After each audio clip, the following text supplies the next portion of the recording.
Hey guys, I'm the comic book guy, And I'm Noah. and yeah, let's get the ball rolling. Alrighty, so That was an awkward intro, CJ. yeah, it was. But how are you? Um, I'm in good spirits. You know why. We're not going to say Yes, why. yes, I did not get laid, unfortunately. it's okay. There's still hope. Yeah. But Shut your mouth. hey, come on, I'm giving you encouragement.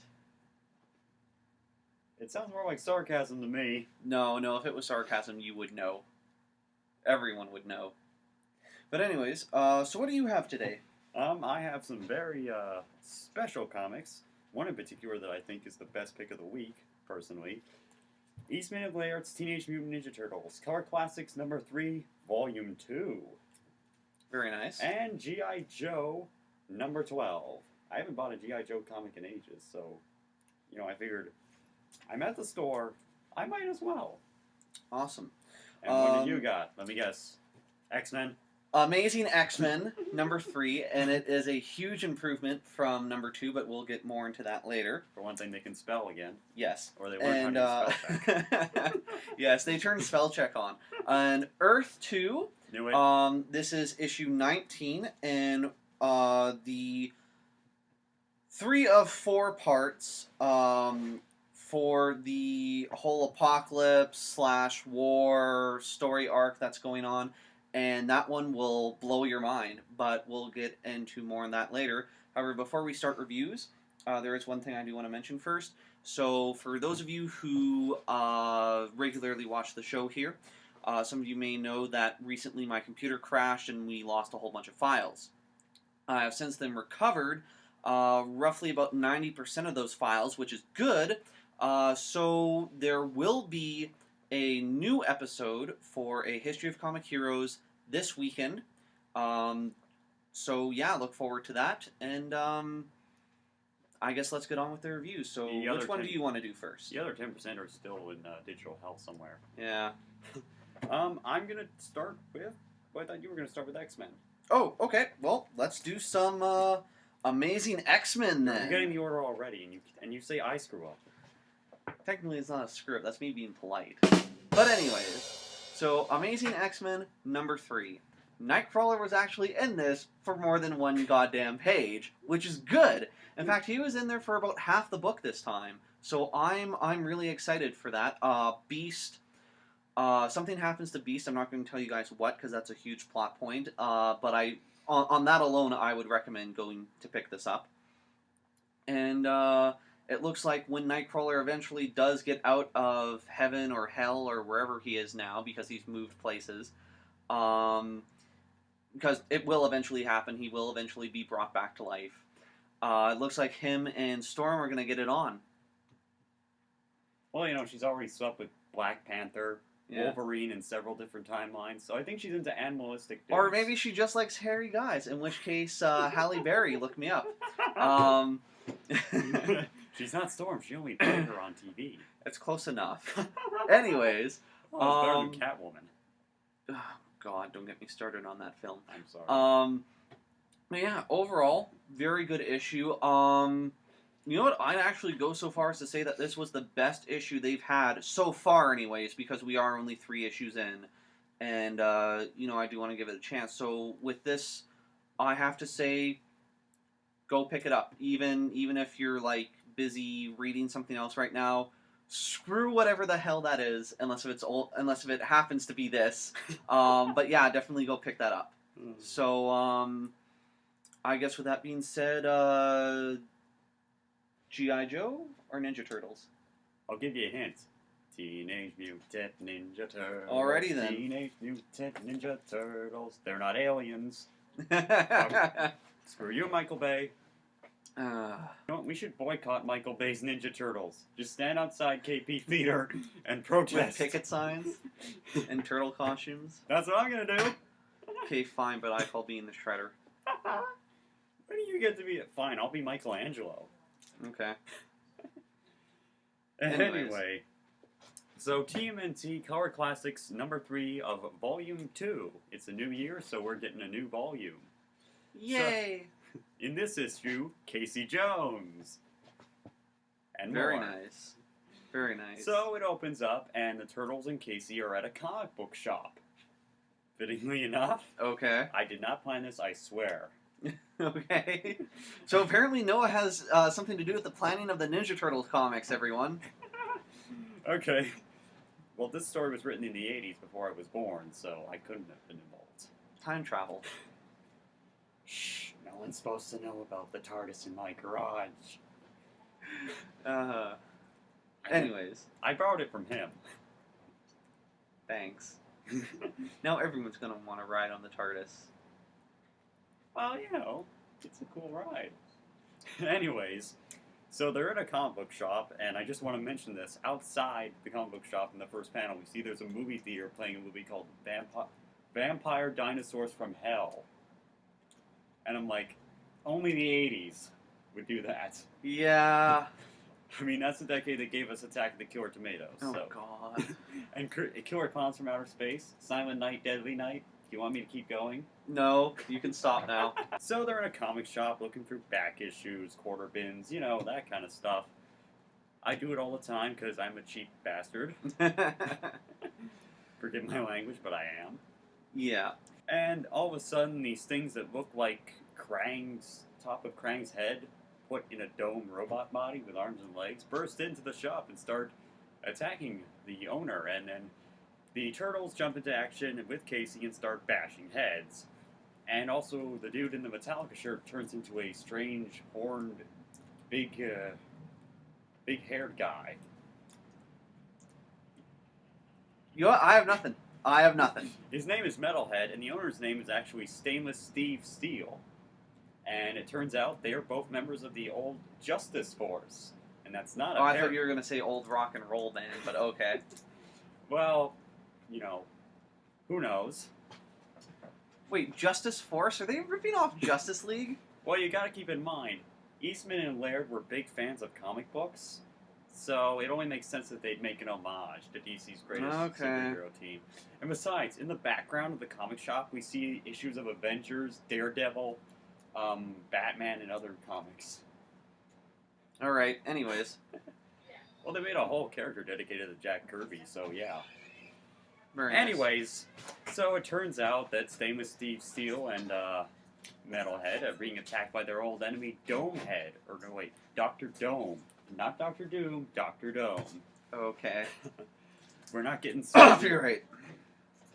We're not getting sued, CJ. Neither are they. Because they changed a couple letters. Uh-huh. Creativity, you see.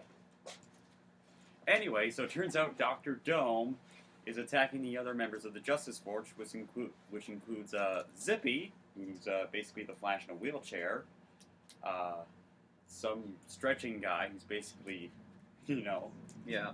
Plastic Man, but Yeah. I forget his name, and someone called Battling Bernice.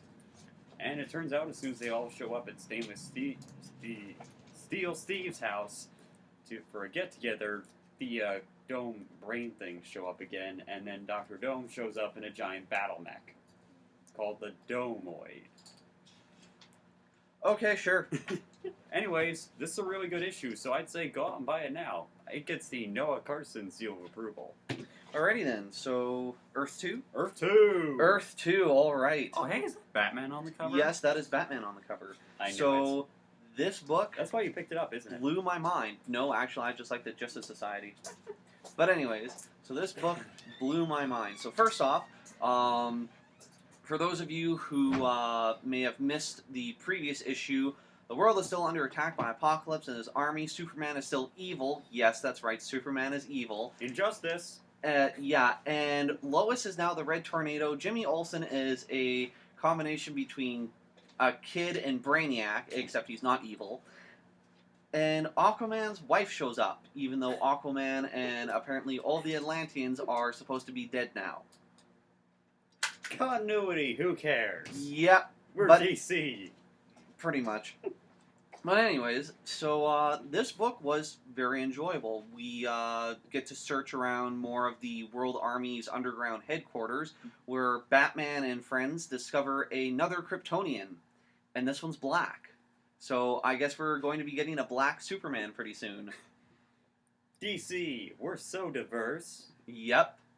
And then oh god, there's it got kind of ridiculous after that. Aquaman threatened to like rip off someone's arms. The 90s. We didn't want to see you return in this way. Let's see. Mr. Terrific showed up. No, don't know who he is. Well, okay. Wasn't that one of Liberace's aliases? Anyways, so he shows up, and one of Darkseid's... I'm sorry, Liberace. God rest your soul. One of Darkseid's henchmen tries to mind control one of his buddies and is like, "You're going to do what I say now and build us something that'll bring Earth into Apocalypse's space, because apparently Apocalypse is dying." And just to kind of wrap this review up, so at the very end of the book, we see, in quotes, "Something is buried under the earth, something that can't stay buried, and that something is green." For those of you who... Alan Scott's homosexuality. No, wait, it's heterosexuality. Thank you for that. Anyways... Why did they make him gay again? Why couldn't they just make his son gay? Because it's DC and... Nothing... Fuck. And they don't know how to do something that would make sense? I guess. No offense to Mr. Dan DiDio, but some of DC's management needs to be replaced. All of it.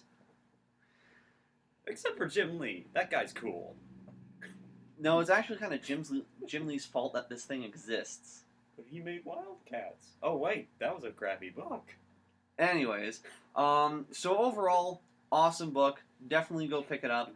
The reason why this review is so late is because certain people who will go unnamed lost the shipment. So, way to go for them. G.I. Joe? Yo, Joe! Yo, Joe! So, G.I. Joe, issue 12. Now, this is a very interesting issue. It sort of has... There's an overarching plot to it that ties in with the current G.I. Joe storyline, which I know nothing of. I'm jumping in on this point, so sorry, everybody. I'm sorry, I apologize. If you want to go look it up, go look it up. It's probably on IDW's site, or you could just go buy the back issues. It's only 12 issues in, so you don't have a lot to catch up on. It's not like a certain other comic which shall remain nameless. But anyway, we open up, and a man is offering his services to Cobra. Oh my! Is Cobra Liberace? I'm just kidding. I'm sorry. So, he's offering his services to Cobra. Don't do it. And it turns out he's trying to rescue his son from a sex trafficking ring in Somalia. It's that kind of G.I. Joe. Dark Making and it gritty. real difficult for me, IDW. Making it real difficult for me. So it turns out he's going on a private jet flight with the Baroness. Ooh la la. Come on, like you didn't think the Baroness Making it really difficult for me, IDW. Like you didn't think the Baroness was hot? Just making it really difficult for me. And we start learning parts about Cobra's ancient family history. Or more specifically, Cobra Commander's family history. And this is where it takes a bit of a turn to an anthology book. We see Cobra Commander as a pirate in the pirate days. Okay, you lost me at pirate. Not that kind of pirate, CJ. Get your freaking mind out of the gutter. No, I know what kind of pirate you mean, but you lost me at pirate. Then we see him as a kind of Shawshank Redemption style prisoner. With a bandages over his mask like he's the Invisible Man from H.G. Wells. Okay. Then we cut to him as a Southern gardener. And believe me, it gets twisted from there. And it turns out that the Baroness doesn't want this guy to tell the world where Cobra's going. They want to know where Cobra's been. Because in each one of these stories, Cobra Commander is a hard ass. And he really, really shows how ruthless he is. This is a weird issue, to say the least. I mean, it's a good read, the artwork is very good, and the story's intriguing. But if you're just jumping on like me, I'd give it a Netflix. Okay. But thank you for ending it where you did, because Yeah. if you had mentioned one more thing, it would have been like, nope, the gloves are off. next issue is gonna have Cobra Commander as a knight. Templar. Just kidding. So yeah, that's G.I. Joe for you these days. Yeah, but anyways, so again, before you guys go, History of Comic Heroes will be coming back this week, so look forward to that. This has been a weird ass episode. Yep, but now you know, And knowing is half the battle. G.I. Joe, the real American hero. See you guys later. Bye.